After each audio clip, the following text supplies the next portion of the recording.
নামাজ একবার উঠে দেবে, পৃথিবীতে এর চেয়ে প্রশান্তি কোথাও, এর চেয়ে প্রশান্তি কোথাও নাই। তুমি একবার উঠেই দেখো আল্লাহ সুবহানাহু ওয়া তাআলা কি ডায়নামিক তোমার জীবনটাকে করে দেবে। এই সফল লোকগুলোর জীবন কেবল পড়লেই চলবে না, তুমি রাতের বেলা জাগ্রত থাকবে আর দিনের বেলা তুমি ঘুমাবে।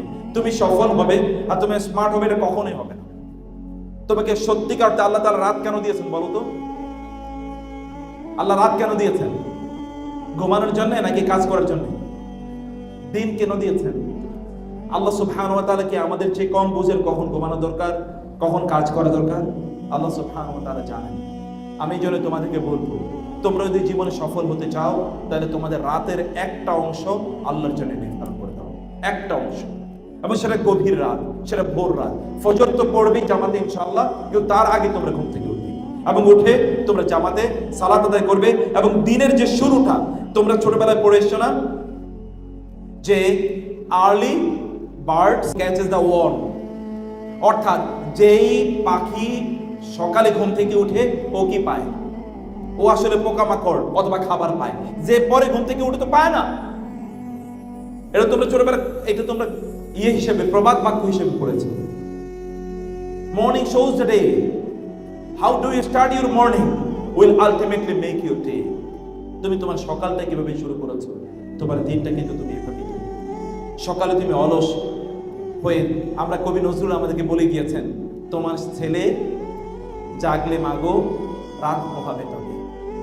এটা কবি নজরুল শুধুমাত্র ভোরের জাগার কথা তিনি বলেন, তিনি বলেছেন এই যে তোমরা যদি না জাগো কখনো, তাইলে এই যে এই যে অমানিসার যে রাতের অন্ধকারের মধ্যে যে আমরা আছি না, গোটা জাতি অথবা গোটা মানব জাতি অথবা মুসলিম উম্মাহ, এখান থেকে বাঁচার কোনো উপায় নেই।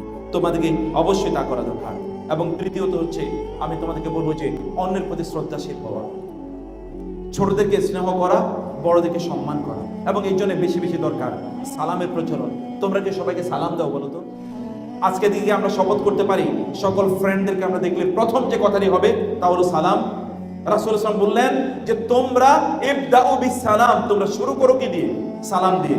দেখলে কেমন আছো বন্ধু এটা বলবো নাকি আসসালামু আলাইকুম? কি বলবো বলো তো? Want to become smart? Just start with সালাম। আচ্ছা, হাই এটা কি কোনো মুসলমানের সংস্কৃতি বলো তো? এটা কি কোনো মুসলমান হাই বলতে পারে প্রথমে? নেভার। মুসলমান কি বলতে হবে? আসসালামু আলাইকুম ওয়া রাহমাতুল্লাহ। তোমরা কি এগ্রিড? সত্যি হাত তুলে বলো তো। তাহলে কি করবে তোমরা একজন আরেকজনকে দেখলে? আচ্ছা, বাসায় ঢোকার পরে প্রথম সালাম দিয়ে তোমরা বাসায় ঢুকে এরকম কয়জন আছো বলো? মাশাআল্লাহ, হাত কম দেখছি কিন্তু তারপর হাত আছে। বাসায় ঢোকার আগে আচ্ছা আসসালামু আলাইকুমের অর্থ কি? আপনার উপর শান্তি বর্ষিত। তোমার বাবা মার চেয়ে আর কার জন্য তুমি বেশি কল্যাণকামী হবে বলো তো? তোমার বাবা মার চেয়ে কার জন্য তুমি অনেক বেশি কল্যাণকামী হবে? তোমার বাবা মার জন্য কি তুমি দোয়া করবে না? আসসালামু আলাইকুম এর চেয়ে ভালো দোয়ার কি আছে? তোমার বন্ধুর জন্য তুমি কল্যাণকামী হবে না? তুমি আসসালামু আলাইকুম এর চেয়ে ভালো দোয়া তার জন্য কি আছে? তুমি কল্যাণকামী হও তার জন্য। তুমি তাকে সালাম দিয়ে তার সাথে তুমি তোমার সময়টাকে শুরু করো। তুমি তাকে আসসালামু আলাইকুম এটাই তুমি বলো। আমি বলেছি টেলিভিশন দেখা ছেড়ে দেয়া। আমি বলেছি তোমাদের অপোজিট জেন্ডারদের সাথে রিলেশন হারামের পর্যায়ে নিয়ে আসো। আমি তোমাদেরকে বলি, হার্ভার্ড ইউনিভার্সিটির একটা গবেষণায় দেখা গিয়েছে ওই ইউনিভার্সিটির সেরা ছাত্র তারাই যারা অপোজিট জেন্ডারদের সাথে অবৈধ রিলেশন তারা তৈরি করে না। এটা স্ট্যাটিস্টিক্স, গবেষণার কথা বলছি। গবেষণায় তারা দেখিয়েছে those who are not maintaining illicit illegal relation with the opposite gender, they are the best student, most successful student, highly performing student in these universities. তোমরা কি হাইলি পারফর্মিং হতে পারো না? হতে চাও না? হতে চাও কিনা?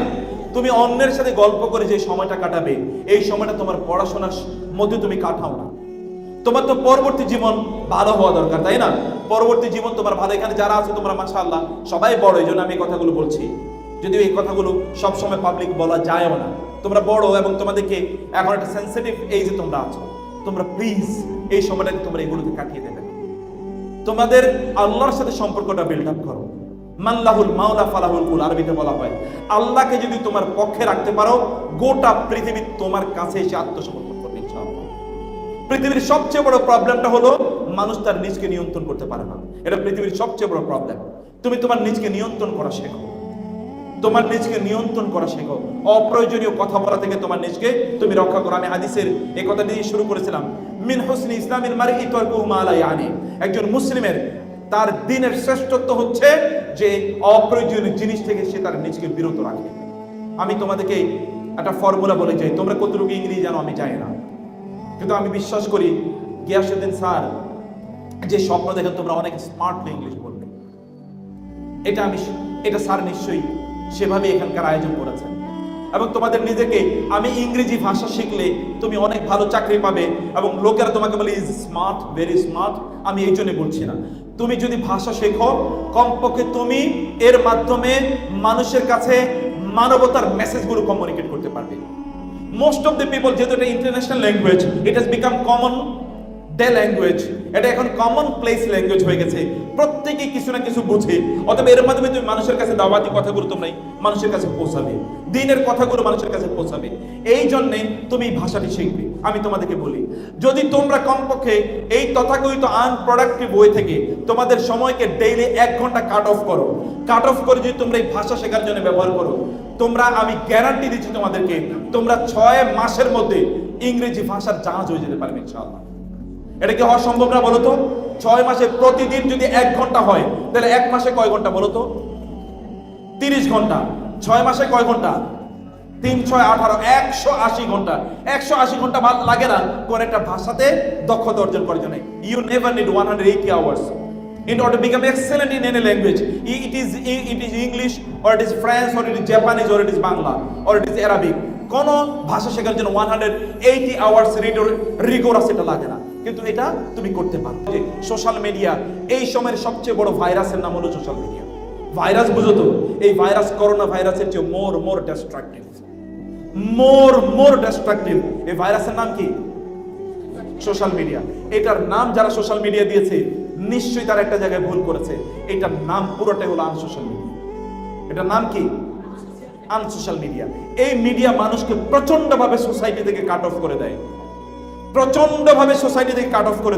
আগে তোমার বাবাকে জিজ্ঞেস করে দেখো, তোমার বাবা তোমার আত্মীয় স্বজনের সবাইকে চিনতেন এবং নাম জানতেন, তাদের প্রত্যেকের সাথে তার সাক্ষাৎ হতো, এবং তোমার বাবার বিপদ হলে, তোমার দাদার বিপদ হলে কমপক্ষে 10টা লোক এগিয়ে আসতো দৌড়ে। গতকালও তোমরা দেখেছো যে ফ্লাইওভারের শার্টার পড়ে মানুষ মারা গিয়েছে না? ওই লোকগুলোকে উদ্ধার করার চেয়ে সেখানে ছবি তুলে সোশ্যাল মিডিয়াতে দেওয়ার প্রতিযোগিতা ছিল অনেক বেশি। কিছুদিন আগে বাংলাদেশে এরকম একটা ছবি ভাইরাল হয়েছিল। একটা মেয়ে, একজন নারী, তিনি যাচ্ছিলেন, তাকে ছিনতাই করছে। ওই নারীকে বাঁচানোর পরিবর্তে ওইখানে কয়েকশো লোক তারা কেবলমাত্র ওটা ভিডিও ধারণ করছে। একটাই প্রতিযোগিতা, কে এটাকে ধারণ করে কত দ্রুত সোশ্যাল মিডিয়াতে এটা আপলোড করে দেবে। এটা কি কোনো সুস্থতা নাকি অসুস্থতা বলো তো? এটা একটা চরম অসুস্থতা। এই অসুস্থতা আমাদেরকে তথাকথিত সোশ্যাল মিডিয়া বানিয়ে দিয়েছে, অ্যাডিক্টেড বানিয়ে দিয়েছে। মনে রাখবে, অ্যাডিকশন কেবলমাত্র মাদক দ্রব্যের মাধ্যমে হয় না, অ্যাডিকশন কিন্তু আরো অন্যান্য মাধ্যমে হয়। এখনকার সবচেয়ে বড় অ্যাডিকশন, এর নাম হলো সোশ্যাল মিডিয়া। মানুষগুলো মাতালের মতো হয়ে যায়। তোমরা দেখবে যে এরকম হাজার ঘটনা, পাশাপাশি দুজন বসে তারা বাসে হয়তো বা যাচ্ছে, বা প্রাইভেট পাবলিক কোনো তারা ট্রান্সপোর্টে তারা যাচ্ছে, 5 ঘন্টা 6 ঘন্টা দুজন পাশাপাশি বসে আছে, একটা শব্দ দুজন মাঝে বলে না। এটা কোনো অসুস্থ সমাজের চিত্র হতে পারে, কোনো সুস্থ সমাজের চিত্র এটা হতে পারে না। এটা কোনো সুস্থ সমাজের চিত্র হতে পারে না। এটাই হচ্ছে। এবং এভাবে আমরা আমাদের সময়গুলোকে ধ্বংস করে দিচ্ছি। তোমার 1000 ভার্চুয়াল ফ্রেন্ড আছে, কিন্তু তোমার অ্যাকচুয়াল ফ্রেন্ড একজনও নাই। এটা কেমন জীবন? অথচ তোমাকে তো উত্তম বন্ধু গ্রহণ করা তোমার জন্য, এটা তোমার এই পৃথিবীর শ্রেষ্ঠতম কাজ ছিল। ওমর রাদিয়াল্লাহু আনহু একটা বর্ণনা আছে, তিনি বলছেন এই যদি না থাকতো, আমার যদি আমার যদি ভাই এমন গভীর বন্ধুত্বওয়ালা বন্ধুরা না থাকতো, ভাইয়েরা না থাকতো, তাহলে এই পৃথিবীতে আমার বেঁচে থাকার স্বাদ থাকতো না। তো তোমার এরকম কয়জন বন্ধু আছে যারা অ্যাকচুয়াল ফ্রেন্ড, তোমার বিপদে ওরা সত্যি করতে এগিয়ে যাবে? সব ভার্চুয়াল ফ্রেন্ড, এদের কারোই খবর নাই। এটা এমন একটা সমাজ, অথবা এটা একটা বিশাল বড় একটা অ্যাডিকশন আমাদের জন্য তৈরি করছে। এই অ্যাডিকশন থেকে বাঁচতে হবে তোমাদেরকে। এটা একটা ভয়ঙ্কর অ্যাডিকশন, এবং এটা একটা মরণ ফাঁদ তৈরি করেছে আমাদের জন্য। বাংলাদেশে কয়েকদিন পর্যন্ত দেখেছো না, প্রেমের টানে ওই দেশ থেকে এগিয়ে এসেছে। এটা কোনো মুসলমান সমাজের শব্দ হতে পারে? কোন মুসলমান সমাজে এরকম শব্দ কিভাবে উচ্চারিত হয়? সমাজ যদি পচে যায় তাইলে কেবলমাত্র এগুলো শব্দ উচ্চারিত হয়। আর মুসলিম তথাকথিত মুসলিম সাংবাদিকরা পর্যন্ত এগুলোকে ফলো করে প্রচার করে। আবার অনেকে এটাকে নিয়ে তারা এগুলো কিনে মজা তারা দেখে এবং এগুলো অসুস্থ একটা সংস্কৃতি সমাজে তৈরি করে দিচ্ছে। কোত্থেকে এগুলো আসলো? এই তথাকথিত সোশ্যাল মিডিয়া পরিবারগুলোকে ধ্বংস করে দিচ্ছে। পরিবারগুলোকে তোমরা তো ছোট মানুষ, এখন তোমরা অনেক কিছু জানো না। বাংলাদেশের পরিবারগুলো প্রায় বিধ্বস্ত অবস্থায় আছে এই সোশ্যাল মিডিয়া। বাংলাদেশের মতো একটা কনজারভেটিভ সোসাইটিতে সোশ্যাল মিডিয়া যদি এমন করতে পারে, তাহলে অন্য দেশগুলো যেখানে কোনো পারিবারিক কোনো বন্ধনই নাই, সেখানে কোনো ফ্যামিলি বন্ডিংই নাই, ওই সমাজগুলোর অবস্থা কি বলো? সেগুলো আরো ধ্বংসের দ্বার প্রান্তে এগিয়ে গিয়েছে, সেগুলো ধ্বংসের দ্বার প্রান্তে চলে গেছে। এগুলোতে বাঁচার জন্য তোমাদেরকে সোশ্যাল মিডিয়া, এই আনসোশ্যাল মিডিয়া, এগুলো থেকে তোমাদেরকে দূরে থাকতে হবে। এই গোটা পৃথিবীকে অস্থির করে রাখছে এই তথাকথিত সোশ্যাল মিডিয়া। বিশ্বাস করো, গোটা পৃথিবীকে অস্থির করে রাখছে। এত মিথ্যাচার কেবলমাত্র সোশ্যাল মিডিয়ার মাধ্যমে ছড়ায়, কেবলমাত্র সোশ্যাল মিডিয়ার মাধ্যমে ছড়ায়। আচ্ছা, সোশ্যাল মিডিয়ার এত সংবাদ জেনে তোমার লাভ কি? তুমি তো তোমার নিজের ব্যাপারেই জানো না। সক্রেটিস নাকি বলেছে নো দাই সেলফ। এটা সক্রেটিস বলেছে না কে বলেছে আমার জানার দরকার নাই। আল্লাহ সুবহানাহু বলেছেন তুমি তোমার নিজের ব্যাপারে, অফি আনফুসিকুম, তোমার নিজের ব্যাপারে তুমি চিন্তা করো। আমার নিজের ব্যাপারে কি আমি কখনো চিন্তা করেছি? আল্লাহ সুবহানাহু ওয়া তাআলা বলেছেন ইয়া আইয়ুহাল ইনসান মা গাররাকা বিরাব্বিকাল কারীম আল্লাযী খালাকাকা ফাসাওয়াকা ফাআদালাক ফালইয়ানজুরিল ইনসানু মিম্মা খুলিকা মিম্মাইন দাফিক ইয়াখরুজু মিন বাইনি সুলবি ওয়াত তারাইব। আল্লাহ তাআলা বলেছেন মানুষ তার নিজের সৃষ্টি সম্পর্কে চিন্তা করা দরকার। তাকে আমি কি থেকে সৃষ্টি করেছি? আমি তাকে কি থেকে সৃষ্টি করি? তুমি তো তোমার নিজেরই জানো না। তুমি গোটা পৃথিবী জেনে তোমার লাভ কি? অন্য কোথায় কি হচ্ছে না হচ্ছে এটা জেনে তোমার লাভ নাই। তোমার পূর্বপুরুষদেরকে, তোমার দাদা যদি বেঁচে থাকে, দাদি যদি বেঁচে থাকে, নানা বেঁচে থাকলে, নানি বেঁচে থাকলে তাদেরকে একবার জিজ্ঞেস করে দেখো তাদের লাইফটা কেমন গেছে। তারা প্রচন্ড শান্তির মধ্যে, প্রশান্তির মধ্যে তারা কাটিয়েছে। কিন্তু এখন কোনো শান্তি নাই, প্রশান্তি নাই, শান্তি নাই, প্রশান্তি নাই। কয়েকদিন আগে তোমরা দেখেছো একটি ছেলে একজন মহিলাকে বিয়ে করেছে, মহিলার বয়স 40, ছেলের বয়স 20 বা 25, এবং সর্বশেষ ওই নারী আত্মহত্যা করেছে। এগুলো তোমরা শুনেছো না সোশ্যাল মিডিয়া? আচ্ছা, কেউ কি একজন তার চেয়ে একটু বেশি বয়সের কাউকে বিয়ে করতে পারে না? এটা কি ইসলাম নিষিদ্ধ করেছে? রাসূলুল্লাহ সাল্লাল্লাহু আলাইহি ওয়াসাল্লাম যখন খাদিজাকে বিয়ে করে রাদিয়াল্লাহু তাআলা আনহা, তখন অধিকাংশ বর্ণনা মতে খাদিজা রাদিয়াল্লাহু তাআলার বয়স তখন 40। এই বক্তব্যে ডিবেট আছে। এখন আধুনিক অনেক তথাকথিত অনেক স্কলাররা, তারা বিভিন্ন স্কলার এটা বলতে চায় যে না, বয়সের এজ গ্যাপ এত বেশি ছিল না। এজ গ্যাপ এত বেশি না থাকলেও খাদিজাতুল কুবরা রাদিয়াল্লাহু তাআলা আনহার বয়স রাসূলুল্লাহ সাল্লাল্লাহু আলাইহি ওয়াসাল্লামের চেয়ে বেশি ছিল, 15 না হলেও বেশি ছিল। এই ব্যাপারে কোনো দ্বিমত নাই। রাসূলুল্লাহ সাল্লাল্লাহু আলাইহি ওয়াসাল্লাম যদি তার চেয়ে বেশি বয়সের একজন নারীকে বিয়ে করতে পারেন, যিনি এর আগে তার স্বামী মারা গিয়েছেন, এরকম একজন নারী তার আগে বিয়ে হয়েছে অথচ তিনি তখন বিয়ে করেন নাই, তাহলে এটা কি সমাজে কোনো স্টিগমা? এটা কি কোনো অপরাধ নাকি? এটা নিয়ে কেন ট্রল করতে হবে, অথবা এটা নিয়ে কেন তাকে বিপদে থাকতে হবে এবং শেষ পর্যন্ত তাকে আত্মহত্যা করা লাগে? এটা কেমন সমাজ? এই সোশ্যাল মিডিয়া গোটা সমাজটাকে অস্থির করে দিয়েছে। এই মিডিয়ার পার্ট তোমার হওয়ার দরকার নাই প্লিজ। তার মানে কি তুমি মিডিয়ার পার্ট হবে না? সোশ্যাল মিডিয়াকে তুমি নিয়ন্ত্রণ করবে না? করবে, অবশ্যই করবে। তা কি জন্য? তা তোমার কল্যাণের জন্য। For the sake of, for example spreading Islam, আমরা সোশ্যাল মিডিয়া ব্যবহার করি। কিন্তু আমি তোমাদেরকে এখানে যারা আছো তোমাদেরকে আমি বলে যাই, আর বলা হয়, আরবরা বলে ইউরাফুর রাজুল বিসাদিকিহি, ইংরেজিতে বলা হয় a man is known by the company he keeps. তোমার বন্ধুদের মাধ্যমে তুমি পরিচিত হবে। আমি তোমাদেরকে বলি, তোমাদের ফেসবুকের প্রোফাইলটা আমাকে বলে দিও, একবার বলো, আমি প্রোফাইলটা দেখে বলে দেবো তুমি কেমন চরিত্রের মানুষ। আর কিচ্ছু বলা লাগবে না আমাকে। তুমি গত 20 দিন তোমার ফেসবুকে কি লিখেছো, কি বলেছো, এটাই বলে দাও what sort of personality you are. তুমি কেমন মানুষ, কেমন ব্যক্তিত্ব, এটা তারই প্রমাণ করে। উগ্রবাদীদের ফেসবুকে দেখবে উগ্র কথা বলছে, রাজনীতিবিদের ফেসবুকে গেলে তুমি রাজনীতি দেখবা, যে সিনেমা নাটক করে ওইখানে তার ওইটাই তুমি দেখতে পাবা, যে অশ্লীলতা করে ওর ফেসবুকে ওটাই প্রমোটেড হয়, আর যে দিনের কথা বলে তার ওইখানে কেবল দিনের কথা, কেবল কোরআনের কথা, হাদিসের কথা। অর্থাৎ তার ফেসবুকটা তার চরিত্র কিনা বলো তো? তার ফেসবুকটা তার ফেস, বুক না থাকলেও ফেস আছে। এখনকার ছাত্রদের মধ্যে একটাই আছে, ওরা বুক হারিয়ে ফেলছে, এখন শুধুমাত্র ফেসবুক নিয়ে আসে, নাই এরকম? এখন বই বাদ, এখন শুধু ফেসবুক, বুক একটাই, তা হলো ফেসবুক। এটা না লাগে কোনো টেবিল, না লাগে কি কোনো কলম, কেবল একটা স্মার্টফোন থাকলেই চলে, আর কিছু লাগে না। এইরকম ফেসবুক তোমাদের দরকার নাই। মেক ইউর ফেস রিয়েল বুক। তোমার ফেসটাকে সত্যিকার অর্থে তোমরা বই বানাও। ফেসবুক তোমরা ব্যবহার করতে পারো। আমি কেবলমাত্র ফিক অফ ফেসবুক অর্থাৎ ফেসবুক ব্যবহার কিছু মাসালা বলছি। আমি 1 নাম্বার মাসালা হলো ফেসবুক ব্যবহার করার আগে তোমার নিয়তটা ঠিক করো। আল্লাহর কসম করে বলছে, নিয়ত যদি তুমি ঠিক না করো, এটা তোমার কোনো কাজে লাগবে না, না দুনিয়াতে না আখিরাতে, বরং আখিরাতে গিয়ে তোমার জন্য ডেঞ্জারাস হয়ে যাবে। কারণ আল্লাহ সুবহানাহু তোমাকে বেহুদা তৈরি করে না। এমনি কোনো কাজ নাই। তোমরা কি মনে করছো আন্নাকুম খালাকনাকুম আবাসান ওয়া আন্নাকুম ইলাইনা লা তুরজাউন, যে আমি তোমাদেরকে এমনি তৈরি করেছি আর তোমরা আমার কাছে ফিরে আসবে না? ফাতাআল্লাহুল মালিকুল হক লা ইলাহা ইল্লা হুয়া রাব্বুল আরশিল কারীম। আল্লাহ সুবহানাহু ওয়া তাআলা একটা বিশাল অবজেক্টিভ নিয়ে তোমাকে তৈরি করেছেন। তুমি কেন সোশ্যাল মিডিয়া ব্যবহার করো, কেন ইউটিউব ব্যবহার করো, কেন ফেসবুক ব্যবহার, হোয়াট ইজ ইউর ইন্টেনশন? তোমার নিয়ত কি? একজন মুসলিম তো নিয়ত ছাড়া কোনো কাজ করতে পারে না। তার প্রত্যেক ইন্নামা লিকুল্লি মা নাওয়া, তার নিয়ত দরকার প্রত্যেকটা কাজের আগে। তোমার নিয়তটা কি? তোমার নিয়তটা ঠিক করে নাও। একজন মুসলমান তার কিন্তু চোখকে নিয়ন্ত্রণ করা লাগে। তুমি যখন সোশ্যাল মিডিয়া স্ক্রল ডাউন করো তখন এখানে কি অশ্লীল ছবি আসে না? বলো তো, আসে কিনা অশ্লীল ছবি? আর রাসূল বলেছে ফাইন্না জিনাল আইনি আন-নাসরু, তুমি চোখ দিয়েও তো জিনা করছো, তুমি তো বুঝতেই পারো না। ফেরেশতারা যে লিখে রাখছে তুমি জিনা করছো, তুমি বুঝতে পারো না। এটা জিনা, চোখের জিনা আছে এখানে। তুমি দেখছো তোমার ফেসবুকে তোমার ছবিগুলো আপলোড করছো। ফেসবুকে কিন্তু রাসূল বলেছেন মুসলিমের হাদিস আল আইনু হাক্কুন, তোমার একটা চমৎকার ছবি তুমি সেখানে দিয়ে রাখলে এই ছবি দেখে অন্য কেউ তোমাকে কি করতে পারে? তোমার চোখ লাগাতে পারে এবং তুমি এর কারণে অসুস্থ হয়ে যেতে পারো। তুমি এর কারণে কি হতে পারো? অসুস্থ। অপ্রয়োজনীয় তোমার একটা দরকার নাই তো। তুমি কোথাও আড্ডা দিতে গিয়েছো, বন্ধু বান্ধবরা ঘুরতে গিয়েছো, সব ফেসবুকে জানাইতে হবে?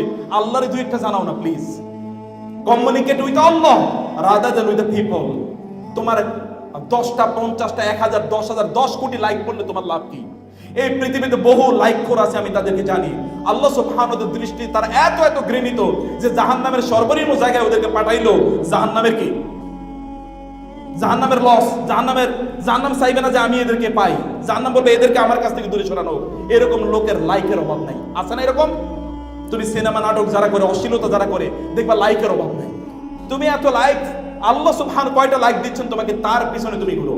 মানুষ লাইক দিলে তোমার লাভ কি? মানুষ তোমার পক্ষে কমেন্ট করলে লাভ কি? আল্লাহ তোমার পক্ষে কতটুকু কমেন্ট করছে? রুব্বা মারুফিন ফিস সামা মাজহুলিন ফিল আরদ ওয়া রুব্বা মাজহুলিন ফিল আরদি মারুফুন ফিস সামা। অনেক লোক আছে দুনিয়ার কেউ চেনে না, কিন্তু আল্লাহ তাআলা তাকে চেনেন। আসমানবাসীরা তাকে চেনে। অনেক লোক আছে দুনিয়ার সবাই তাকে চেনে, কিন্তু আল্লাহর আসমানে যারা আছে কেউ তাকে চেনে না। তুমি কি এমন মানুষ হতে চাও? না তুমি এমন হতে চাও যে তোমাকে কেউ চেনুক না চেনুক, কমপক্ষে তোমার রব তোমাকে চেনে এবং ফেরেশতারা তোমাকে চেনে। এটি তোমার জানা দরকার। লাস্ট যে কথাটি বলতে চাই তা হলো যে ফেসবুকে যা পাইছো তাই শেয়ার করে দিলা। একদল লোক আছে লাইক খোর, আর একদল আছে শেয়ার খোর। এগুলো মদখোরের টাইপের। এগুলো কি খোর? এগুলো মদখোর, জুয়া খোর টাইপের। যা পায় তাই কি করে? শেয়ার করে। এটা শেয়ার খোর। যা পাইছে তাই খাইতেছে। সব কিছুকে শেয়ার করা যায়? কাফা বিল মারই কাযিবান আই ইউহাদ্দিসা বিকুল্লি মা সামিআ।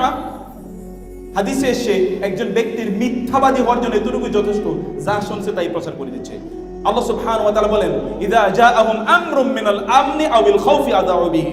মুনাফিকদের ক্যারেক্টার হলো যা শুনে তাই প্রচার করে, কোনোদিন চেক করে দেখে না। ইযা আল্লাহ সুবহানাহু ওয়া তাআলা বলেন যখন তোমাদের কাছে এমন কেউ আসে বিনাবাইন ইযা জাআকুম ফাসিকুম বিনাবাইন ফাতাবায়ানু, তোমাদের দায়িত্ব হলো এগুলো তোমরা খবর নেওয়া, যে কে কি বলছে না বলছে, সত্যিকার অর্থে ঠিক বলছে কিনা, সেগুলো তোমাদের বোঝা দরকার এবং জানা দরকার। ফেসবুককে তোমরা অন্যের সাথে হারাম। আমি লাস্ট আবারও তোমাদেরকে বলি, আমার এখানে আমার মেয়ে এবং ছেলেদের তুল্য তোমরা প্লিজ এই সোশ্যাল মিডিয়াকে তোমরা হারাম কাজে ব্যবহার করো না। হারাম রিলেশন তৈরি করার জন্য তোমরা এটাকে ব্যবহার করো না প্লিজ। অপ্রয়োজনীয় কথা বলার জন্য এটা ব্যবহার করো। ফেসবুকে তোমার মনে কষ্ট, ফেসবুকে একটা পোস্ট দিলা, এই পোস্ট কাকে তুমি শুনাই দাও? মহান আল্লাহ যদি তোমার উপর অসন্তুষ্ট হয়ে যান, তুমি আমাকে বলেন এটাও কিন্তু শিরক হতে পারে। আমি বলে গেলাম, এখানে বড় শেখ বসে আছেন। তুমি আল্লাহকে শোনালেন, অন্য মানুষকে শুনি, অন্য মানুষের কাছ থেকে সিম্পেথি পেতে চাও, আল্লাহকে তুমি চাইলে না। ওয়া আন্নাল মাসাজিদা লিল্লাহি ফালা তাদউ মা আল্লাহি আহাদা আম্মা ইউজিবুল মুত্তাররা ইযা দাআহু ওয়া ইয়াকশিফুস সু ওয়া ইয়াজআলুকুম খুলাফা আল আরদ ইলাহুম মা আল্লাহ। আল্লাহ ছাড়া তুমি কার সাহায্য চাও? সাহায্য তো করবেন তোমাকে আল্লাহ। তোমার কষ্টের কথা তুমি আল্লাহকে বলতে পারলে না? তুমি আল্লাহকে বলার আগে অন্য কাউকে বলো। তোমার ঈমান আসলে ইসলাম কোথায়? এগুলো কিসের ঈমান, কিসের ইসলাম? এগুলো কোনোটাই না। তুমি মানুষের দোয়া চাইতে পারো, that is a different issue, but you should seek the support of your lord first. তোমার রবের সাপোর্ট তোমাকে প্রথম চাওয়া দরকার এবং তার কাছে তোমাকে প্রথম ধর্ণা দেওয়া দরকার। অনেক ইস্যু ছিল আলোচনা, আমি কয়েকটি জায়গা থেকে ক্ষুদ্র ক্ষুদ্র কথা তোমাদেরকে বললাম। তোমরা এগুলোতে সবকিছুতে এগ্রিড তো নাকি? আমি সবাই কথা বলতে হবে, আমি কোরআন হাদিসের বাইরে কিচ্ছু বলি নাই। এগুলো সবকিছুতে এগ্রিড তো ইনশাআল্লাহ? এগুলো সব মেনে চলবে তো ইনশাআল্লাহ? তোমরা এমন মা হও যাদের পেট থেকে ওমর ইবনে আব্দুল আজিজরা জন্ম নেয়। তোমরা এমন বাবা হও যাদের পেট থেকে আব্দুল্লাহ ইবনে ওমর অথবা আব্দুল্লাহ যাদের থেকে যাদের ঔরস থেকে আব্দুল্লাহ ইবনে ওমর অথবা আব্দুল্লাহ ইবনে আব্বাসদের জন্ম হয়। এমন তোমরা হতে পারো না? হতে পারো কিনা ইনশাআল্লাহ? আল্লাহ সুবহান তোমাদেরকে এভাবে কবুল করে নিন, আমিন। هذا وصلى الله سبحانه وتعالى نبينا محمد وعلى اله وصحبه اجمعين سبحانك اللهم وبحمدك اشهد ان لا اله الا انت استغفرك واتوب اليك والسلام عليكم ورحمه الله